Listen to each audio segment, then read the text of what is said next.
છો NN news. હું છું એન્કર અર્પિતા પટેલ. હવે જોઈએ અગત્યના સમાચાર.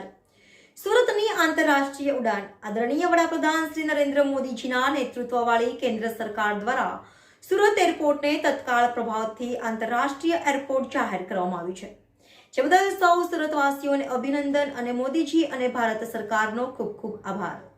રિપોર્ટર નૈતિક રેશમવાળા, NN ન્યૂઝ, સુરત. નમસ્કાર. આજે સૌ સુરતવાસીઓ અને આપણા સૌ તરફથી દેશના વિઝનરી પ્રધાનમંત્રી શ્રી નરેન્દ્રભાઈ મોદીજીનું ખૂબ ખૂબ ધન્યવાદ. આજે સુરતને એક આંતરરાષ્ટ્રીય હવાઈ અડ્ડા જાહેર કરવા બદલ એમને ખૂબ ખૂબ ધન્યવાદ આપીએ.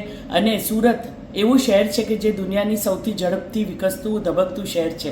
આ શહેરની જરૂરિયાતોને ધ્યાનમાં રાખીને અહીંયાના ઉદ્યોગ વેપાર ધંધાને વેગ મળે એના માટે હીરા ઉદ્યોગ હોય, ટેક્સટાઇલ ઇન્ડસ્ટ્રી હોય, જરી ઉદ્યોગ હોય કે આંતરરાષ્ટ્રીય કક્ષાના બિઝનેસ માટે અને જે ઇન્ડસ્ટ્રીયલ બેલ્ટ છે, અનેક કંપનીઓ અહીંયા છે, રિલાયન્સ, હજીરા, ONGC, આ બધાને જ વેગ મળે એના માટે જે સુરત અને આંતરરાષ્ટ્રીય હવાઈ અડ્ડા તરીકે જે જાહેર કરવામાં આવ્યું છે તે બદલ ખૂબ આનંદ અને હર્ષની લાગણી અનુભવ કરું છું.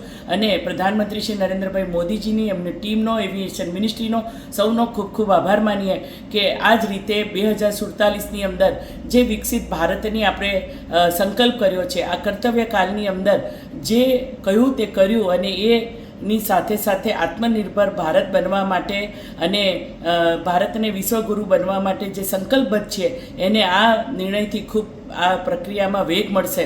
તો ફરીથી આપણા વિઝનરી પ્રધાનમંત્રી શ્રી નરેન્દ્રભાઈ મોદીજીનો ખૂબ ખૂબ આભાર.